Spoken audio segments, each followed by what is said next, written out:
తొలగించును, ఐశ్వర్యమంతయు కలిగించును.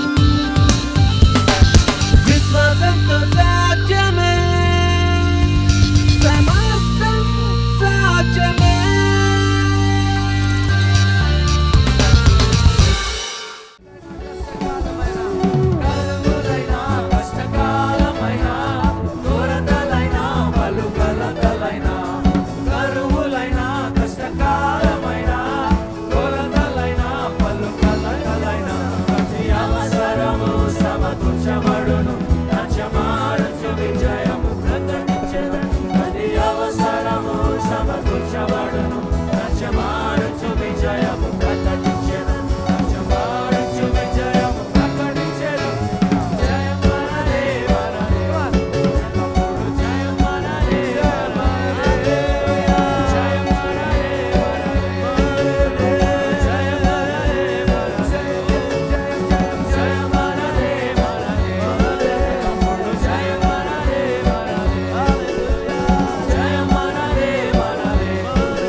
ఈ సహోదరుడు గత 3 నెలలుగా మన సంఘానికి వచ్చి ఆ వాక్యం ద్వారా ఎంతగానో ఆస్వాదించబడుతున్నారు. ఈ సహోదరుడు కొద్ది వారాలుగా తనకి ఉద్యోగం తను కోల్పోవడం జరిగింది. ట్రావెల్ ఏజెన్సీలో తన ఉద్యోగాన్ని కోల్పోయారు.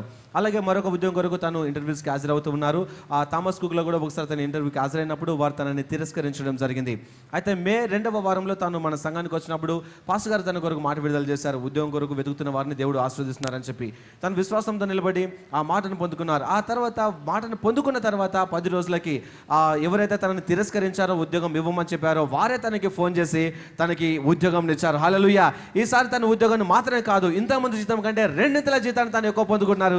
గట్టిగా చప్పట్లు కొట్టి దేవునికి మహిమ చెల్లిద్దాం. హల్లెలూయా. నీవు నమ్మకముతో విశ్వాసముతో నువ్వు నోరు విప్పి మాట్లాడినట్టే నువ్వు ఏది పలుకుతావో అది నీకు జరుగుతుంది. హల్లెలూయా.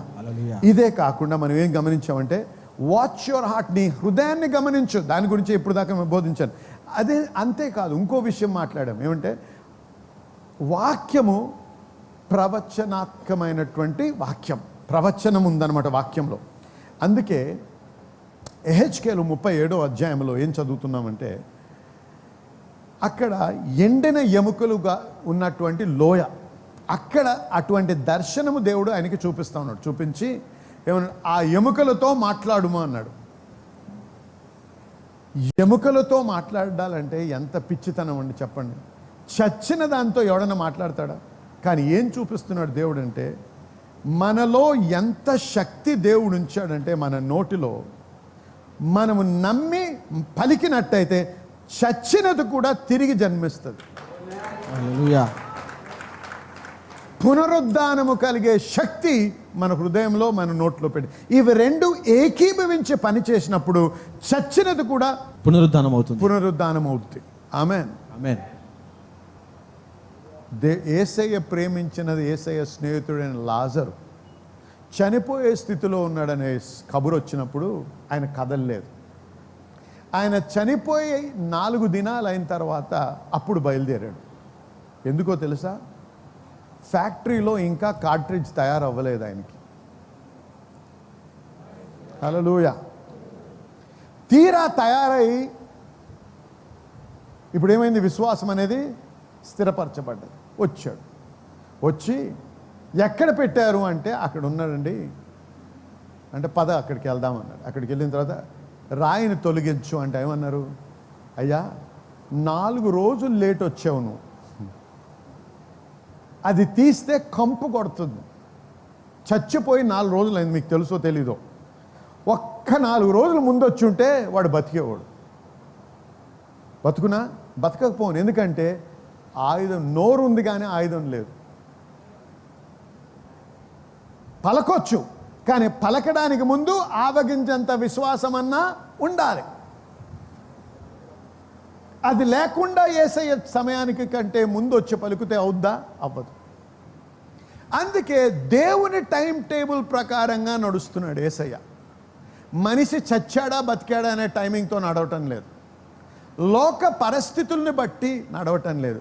దేవుని నడిపింపు ద్వారా నడుస్తున్నాడు. అందుకే వచ్చాడు. వచ్చేటప్పటికి లౌకికంగా చూస్తే 4 రోజులు లేట్ వచ్చాడు. ఆత్మీయంగా చూస్తే అది రైట్ సమయం. అర్థమవుతుంది మీకు చెప్పేది? ఎందుకు? విశ్వాసం అనేది ఈ లోక సంబంధమైనటువంటి ఆయుధం కాదు, పరలోక సంబంధమైన ఆయుధం. అది వాడుతున్నాడు యేసయ్య. వచ్చాడు, రాయి తొలగించమన్నాడు, కంపు కొడుతున్నాడు. అయితే యేసయ్య అన్నాడు, లాజరు అన్నాడు. లాజర్ అని ఎందుకు పిలిచాడు? లాజర్ అని పిలవకపోతే చచ్చిన వాళ్ళందరూ బయటకు వచ్చేవాళ్ళు.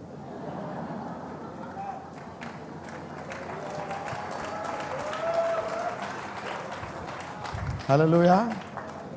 నీ సమస్య ఏంటో దాని పేరు పెట్టి దాంతో మాట్లాడు. ఎప్పుడైనా గురి దేనైనా కొట్టాలంటే రైఫిల్తో ఇలా పెట్టి కొట్టారు. గురి చూసి, బుల్సై అనేది చూసి జంతువును కొడుతుంటే అయితే తల లేకపోతే గుండె ఆ క్రాస్ హెయిర్స్లో రావాలి, ఆ టెలిస్కోప్లో లేపి కొట్టేవాడు. కొడితే ఏంటి? బుద్ధి లేనివాడు అన్నమాట, వాడికి ట్రైనింగే లేదు. ఆమె దీంట్లో మార్క్స్మెన్ అని ఉంటారు, తెలుసా మీకు? నేను 7th క్లాస్లో ఉన్నప్పుడు మా స్కూల్లో రైఫిల్ ట్రైనింగ్ అయింది. మాకు రైఫిల్ ట్రైనింగ్ అయినప్పుడు మార్క్స్మెన్షిప్ అనేది ఉంది. నాకు ఫస్ట్ నుంచి అప్పుడు కూడా నాకు కొద్దిగా ఆ టైంలో నాకు కొద్దిగా ఐ సైట్ ప్రాబ్లం ఉండేది.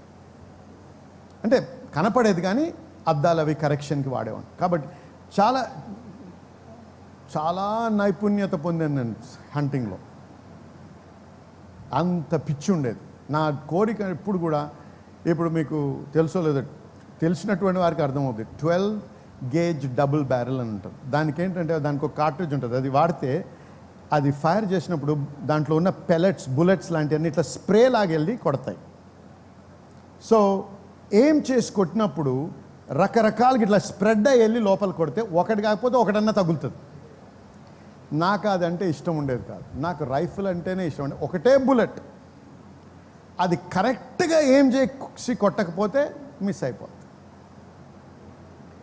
టెలిస్కోప్ వాడితే నీ న్యాచురల్ ఎబిలిటీ కాదన్నమాట, అంటే దాని ప్రకారం కొడుతున్నావు. కానీ నేను ఎప్పుడు కోరేది ఏంటంటే, ఎప్పుడు కోరేవాడిని అప్పుడంటే టెలిస్కోప్ లేకుండా లాంగ్ డిస్టెన్స్లో నేకెడ్ సైట్తో 1 షాట్లో పడేయాలి.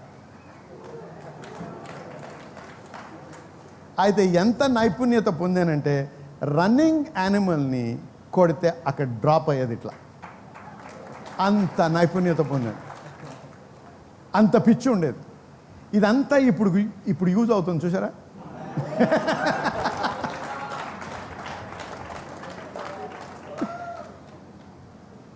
ఏం చెప్తున్నాను? సూటి అనేది పెట్టి కొట్టడం చాలా ముఖ్యం. ఈ ట్రైనింగ్ అయినప్పుడు ఒకరు చెప్పారు మాకు, మార్క్స్మెన్ అని ఉంటారంట. ఇప్పుడు గురి చూసి కొట్టడానికి ఏం చేస్తారంటే లేపి చూసి చూసి చూసి చూసి చూసి కొడతారు. మార్క్స్మెన్ అనేవాడు ఎట్లా ఉంటుందంటే ఒక కార్ట్రిడ్జ్ పక్కన ఉంటుంది.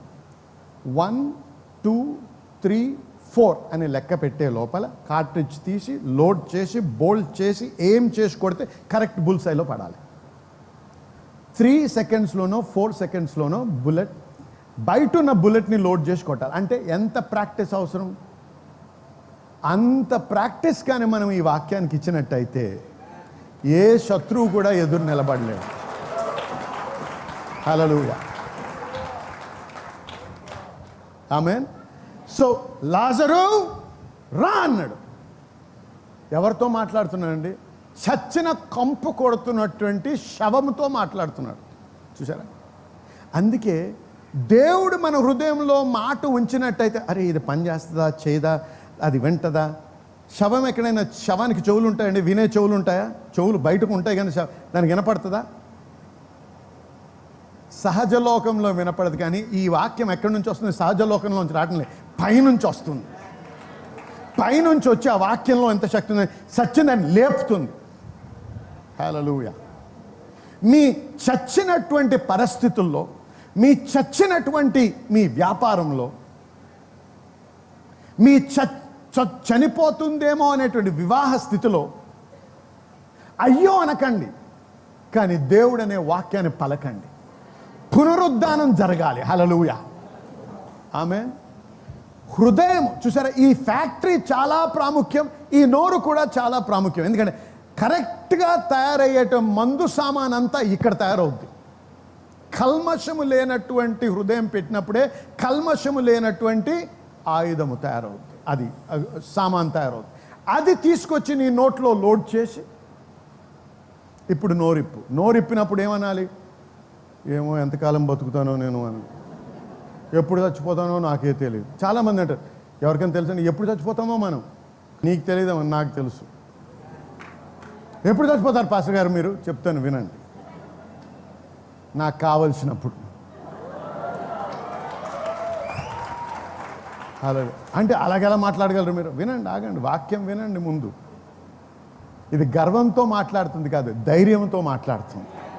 ఈ ధైర్యం ఎక్కడి నుంచి వస్తుంది? వాక్యంలోంచి. ఒక సందర్భంలో పౌలు గారు అన్నారు, ఈ లోకాన్ని వదిలి ప్రభు దగ్గరికి వెళ్తే ఎంతో సుఖంగా ఉంటుంది నాకు, అది చాలా మంచి స్థలము, కానీ మీ మేలు నిమిత్తం ఇంకా ఇక్కడ కొద్ది కాలం ఉంటే మంచిదేమో, కాబట్టి నేను నిర్ణయం తీసుకుంటున్నాను ఇంకా కొద్ది కాలం మీతో సమయం గడపాలని అన్నాడు. ఎవరు నిర్ణయం తీసుకున్నారండి? దేవుడా సాతానా?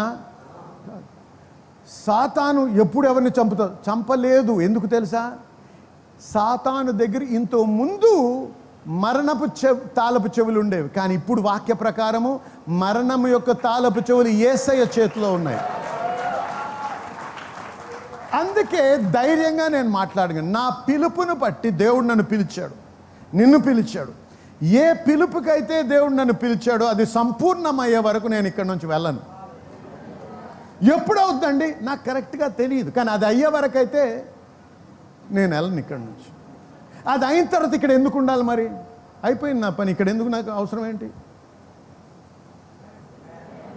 వ్యర్థంగా ఇంకోరి మీద భారంగా ఉండడం కంటే నా పని పూర్తి చేసుకొని వెళ్ళిపోవడం మంచిది. ఎప్పుడు వద్దండి? 70కి 80కా కాదు, 120కి అవ్వచ్చు. హల్లెలూయా. చాలామంది తప్పుడు బోధలో ఉన్నారు. ఏమనుకున్నారంటే 70 నుంచి 80 సంవత్సరాలండి అది మన వయస్సు. ఎందుకంటే కీర్తన గ్రంథంలో రాయబడ్డది. గమనించు, అది ఎవరికి సంబంధించింది? 70-80 సంవత్సరాల వయస్సు దేవునికి తిరుగుబాటు చేసిన వారికి. తిరుగుబాటులో నడిచినటువంటి వాడు ఆయుస్సు 70 నుంచి 80. కానీ దేవునిలో ఉన్న వారికి 120 ఆదికాండంలో ఉంది. ఆదికాండం ఆ వరదలు రాకముందు ఆ భాగం చదివినట్టయితే మీకు అక్కడ కనపడుతుంది. హల్లెలూయా, హల్లెలూయా. చూడండి, సహజంగా ఈ లోకంలో 55-60 వచ్చేటప్పటికి రిటైర్మెంట్ అంటాం. మనిషి రిటైర్ అవగానే అంటే నీతో పని అయిపోయింది అంటది లోకం. మనం దాన్ని నేను ఇంకా రిటైరే, ఇంకెంతకాలం, ఇంకొద్ది కాలం బ్రతుకుతానేమో, ఇంకో 20 సంవత్సరాలు బ్రతుకుతాను, దాని తర్వాత ఇంకా అయిపోయింది కదా నా బతుకు. అందుకే ఇన్సూరెన్స్ వాడు నీ వయసు ఎంత అంటాడు ఇన్సూరెన్స్కి తీసుకునే ముందు. ఎందుకంటే అందరికీ తెలుసు వీడు చచ్చిపోతాడు అని. మహా అంటూ ఇంకో 30 సంవత్సరాలు అంతకు మించి ఉంటాడు కదా అని. 2 విషయాలు, అది అనుభవం చెప్తుంది, అది మరి సహజంగా నమ్మే విషయం. ఎవడికి అవసరం లేదు నీకు అంత వయసు వచ్చిన తర్వాత. కానీ దేవుడు ఏమన్నాడు తెలుసా? నాకు అప్పుడే నువ్వు అవసరం అంటున్నాడు. ఆగు, విను, పూర్తిగా విను. 60-70 సంవత్సరాలు వచ్చిన తర్వాత నీకు ఎంత జ్ఞానం ఉంటుందండి? నీకున్న జ్ఞానానికి 25-30 సంవత్సరాలు ఉన్నోడు జ్ఞానానికి ఎంత తేడా ఉంటుంది? ఇప్పుడు నీ యొక్క జీవితంలో నువ్వు అనుభవించిన విషయాలన్నీ, నీ ఆ ఎక్స్పీరియన్స్ బట్టి ఇప్పుడు నుంచి నువ్వు బ్రతికే ఎలాగుంటుంది? 30 ఏళ్ళు ఉన్నవాడి కంటే చాలా జ్ఞానముతో నిండినటువంటి జీవితం జీవిస్తావు. అందుకే అబ్రహాముకి పిలుపు ఎప్పుడు వచ్చిందండి? 75 సంవత్సరాల తర్వాత వచ్చింది. దేవుడు ఇప్పుడు నాకు నువ్వు కావాలి అన్నాడు. హల్లెలూయా. మీ సమయం అయిపోలేదు, ఇప్పుడే ప్రారంభిస్తున్నాడు దేవుడు. హల్లెలూయా. 80 సంవత్సరాలు ఉన్నప్పుడు కాలేబు నేను 40 సంవత్సరాలు ఉన్నప్పుడు ఎంత బలం ఉందో అప్పుడు అంత బలం నాకు.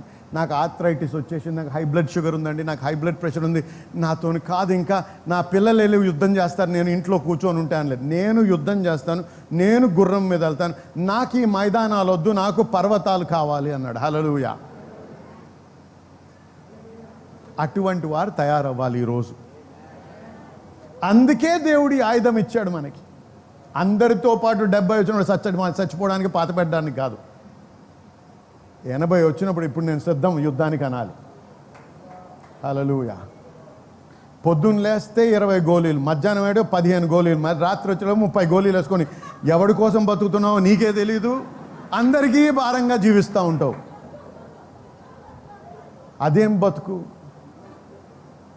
వృధా అది. అలా బతికే కంటే దేవుని దగ్గరికి వెళ్ళి సంతోషంగా బతకడం మంచిది. ఆమె ఉన్నప్పుడు ఇంకొకరికి ఆశీర్వాదకరంగా బతకాలి. ఎందుకు? మన పని పరిపూర్ణం అవ్వాలి కాబట్టి, మనం దేవుడు దేనికైతే పిలిచాడో సంపూర్ణంగా పూర్తి చేయాలి కాబట్టి మనం ఇక్కడ ఉన్నాం, అంతే. పిలుపుతో వచ్చాం మనం, ఒక ఉద్దేశంతో దేవుడు మనల్ని ఇక్కడ ఉంచాడు. ఆ ఉద్దేశం పరిపూర్ణమయ్యే వరకు మనం వదలం. చాలామంది, పాస్టర్ గారు ఎప్పుడు చనిపోతామో మనకి తెలియదు, యాక్సిడెంట్లో చూస్తాం, అయ్యో రేపు పొద్దున్న నాకు అవుద్దేమో. ఒక్కోసారి రోడ్డు మీద ప్రయాణం చేస్తూ ఉంటే వెనక నుంచి సైరన్ కొట్టుకుంటే అంబులెన్స్ వస్తూ ఉంటుంది పక్క నుంచి, అది చూస్తాం, ఓ నేను ఎప్పుడైనా ఉంటానేమో దాంట్లో. తలంపులు వస్తాయా?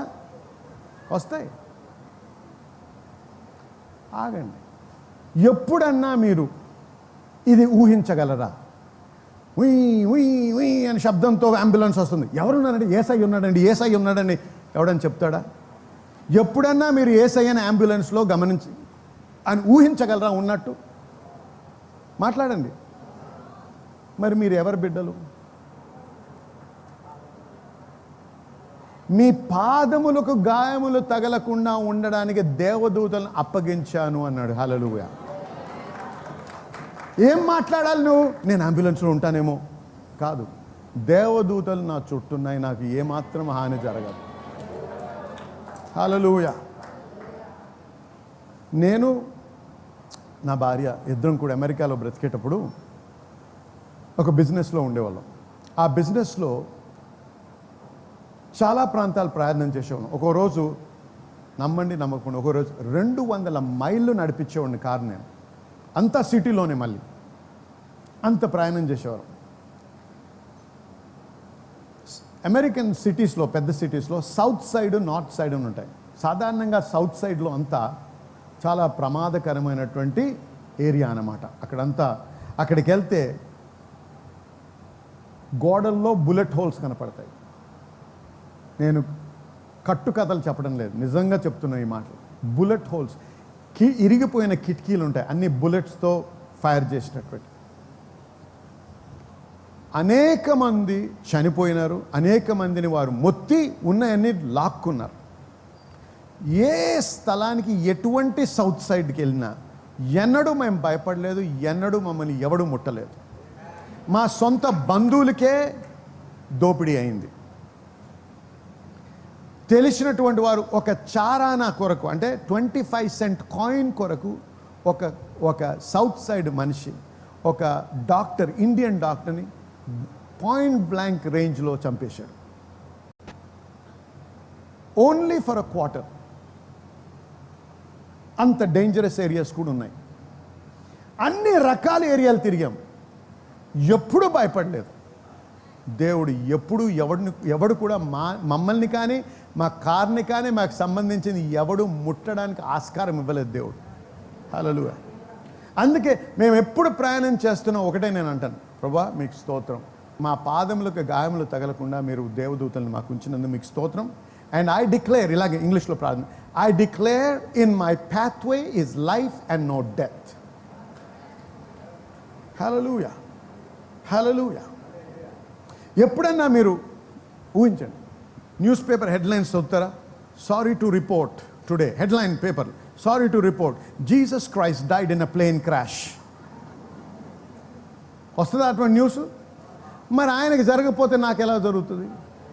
అంత ధైర్యం అవసరం మనకి, అంత విశ్వాసం అవసరం. హల్లెలూయా. యాక్సిడెంట్ అయిపోద్దాం, యాక్సిడెంట్ అవ్వదు. కానీ జ్ఞానము కూడా వాడాలి. ఎక్కడ? దేవుణ్ణి శోధించకూడదు. సాతాను ఏమన్నాడు? నువ్వు దుంకు, యేసయ్యతో నువ్వు దుంకు, దేవదూతలు ఉన్నారు కదా. అటువంటి పిచ్చితనం మంచిది కాదు. అంటే హెల్మెట్ వేసుకొని నడిపించు అంటే హెల్మెట్ తీసేసి దేవుడు ఉన్నాడు అనడం కాదు, కరెక్ట్ కాదు. యవ్వనస్తులారా, మీ ఎంటుకలు ఇలాగున్నా అలాగున్నా వివాహం అవుద్ది మీకు. కాబట్టి బోడిగుండు అయినా చేసుకునేవారు ఉన్నారు. కాబట్టి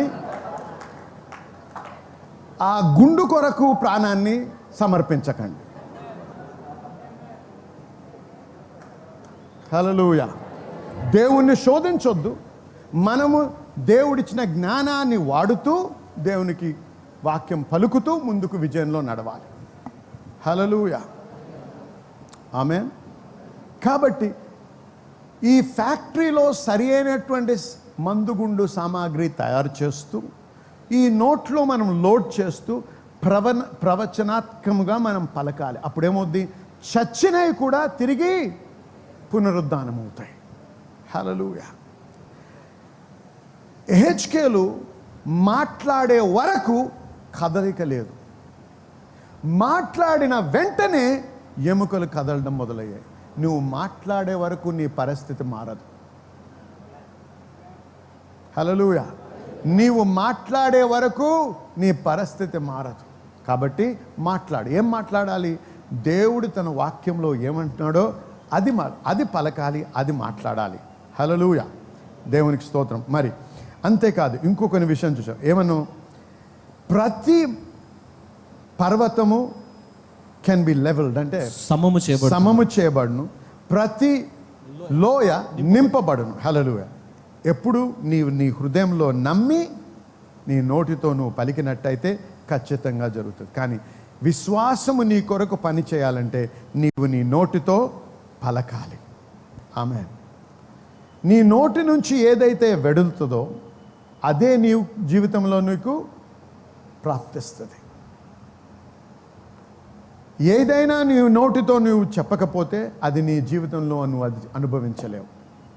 నువ్వు ఏది అనుభవించాలని ఆశిస్తున్నావో దాని నిమిత్తము నీ నోరు విప్పి మాట్లాడు. హల్లెలూయా. నీవు ఎదుర్కొనే పర్వతాలని చూసి భయపడకు, కానీ నీ హృదయమును దేవుని వాక్యముతో నింపి నీ మాటలు దాని ప్రకారంగా ఏకీభవించి మాట్లాడినప్పుడు ఏది పలుకుతున్నావో అది ఖచ్చితంగా నీ జీవితంలో జరగనే ఉన్నది. ఎన్నడైనా నాకు డబ్బు లేదు అని నువ్వు పలుకుతే ఏం చేస్తున్నావు తెలుసా? నీ బ్యాంక్ అకౌంట్, హెవెన్లో ఉన్న బ్యాంక్ అకౌంట్ని క్లోజ్ చేసినట్టు. పనిచేయదు. ఇంకా లేనిది ఉన్నట్టుగా పలకాలి. ఇది విశ్వాసపు సూత్రం. ఎందుకు? నీవు ఈ లోక సంబంధంగా పనిచేయటం లేదు, నువ్వు పరలోక సంబంధంగా పనిచేస్తున్నావు. కాబట్టి ఆ రకంగా పలకాలి.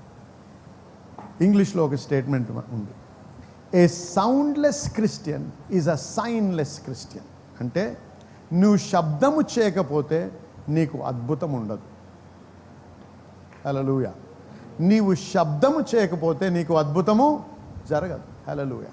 కాబట్టి జనులారా వినండి, ఇది మాట్లాడే సమయం. ఏం సమయం అండి? ఏం మాట్లాడాలి? నువ్వు నీ అనుభవాలు కాదు, నీ మనసాయాసాలు కాదు, నీ గాయపడిన హృదయంలోంచి వచ్చే మాటలు కాదు, ఇతరులు నిన్ను హానిపరిచిన దాని విషయం గురించి మాట్లాడే సమయం కాదు. కానీ దేవుని వాక్యముతో నింపుకొని నీ హృదయాన్ని, అది నీ నోటితో మాట్లాడే సమయం. నీ భవిష్యత్తు నీ నోట్లో ఉంది. హల్లెలూయా. నీ భవిష్యత్తు ఎక్కడుంది? నీ నోట్లో ఉంది. కాబట్టి గమనించండి, ఈరోజు ఈ యొక్క ఫ్యాక్టరీలో, ఈ యొక్క హృదయంలో సరి అయినటువంటి సామాన్ తయారు చేసి మన నోట్లో ఉంచి మన నాలుకను వాడి విడుదల చేసినట్టయితే ఏమన్నాడు యేసయ్య? నీవు పలికినట్టయితే ఆ కంబలి చెట్టు అది నీ మాట వినును, ఆ పర్వతం పెకిలించబడి సముద్రంలో వేయబడును. హల్లెలూయా. ఈ శక్తి అంతా కూడా దేవుడు మనకి అనుగ్రహించాడు. నువ్వు ప్రార్థన చేసి విలపించి ఏడ్చి గోజాడాల్సిన అవసరం లేదు. వాక్యాన్ని వెతుకు, ఆత్మచేత నడిపించబడు, ఆత్మలో హృదయంలో ఈ యొక్క వాక్యం నింపుకొని నీ నోటితో మాట్లాడు. నీ భవిష్యత్ అంతా మారిపోతుంది. గమనించిన ఆయన, ఈరోజు నువ్వు జీవితంలో ఏదైతే అనుభవిస్తున్నావో అది దేని ఫలితమో తెలుసా? నిన్న నువ్వు మాట్లాడిన మాట ఫలితమే ఈ వేళ నువ్వు అనుభవిస్తున్నావు. కాబట్టి రేపు ఇప్పుడు అనుభవించే అనుభవము నీకు నచ్చకపోతే, ఇది మారాలి అని నువ్వు ఆశిస్తే, ఈ వేళ నువ్వు మాట్లాడే మాటలు మార్చాలి. నువ్వు గతములో మాట్లాడినట్టే ఈరోజు కూడా మాట్లాడితే నీ భవిష్యత్తు ఈ రోజులానే ఉంటుంది. నీ భవిష్యత్తు మారాలంటే ఈరోజు నువ్వు మాట్లాడే మాటలు మార్చాలి. హల్లెలూయా. ఇంగ్లీష్లో ఏమన్నారంటే, if I do the same thing and expect different results, that is insanity అన్నారు. చేసిన దాన్నే చేస్తూ వేరే రకమైనటువంటి హార్వెస్ట్, వేరే రకమైనటువంటి ఉత్పత్తి జరుగుతుంది అని నమ్మడము బుద్ధిహీనత అని. నీ భవిష్యత్తు మారాలంటే నీ యొక్క ప్రస్తుతం మార్చాలి. నువ్వు విత్తే విత్తనం మారాలి, నీ నోటి మాట మారాలి. అప్పుడు నీ భవిష్యత్తు మార్చబడుతుంది. ఆమేన్.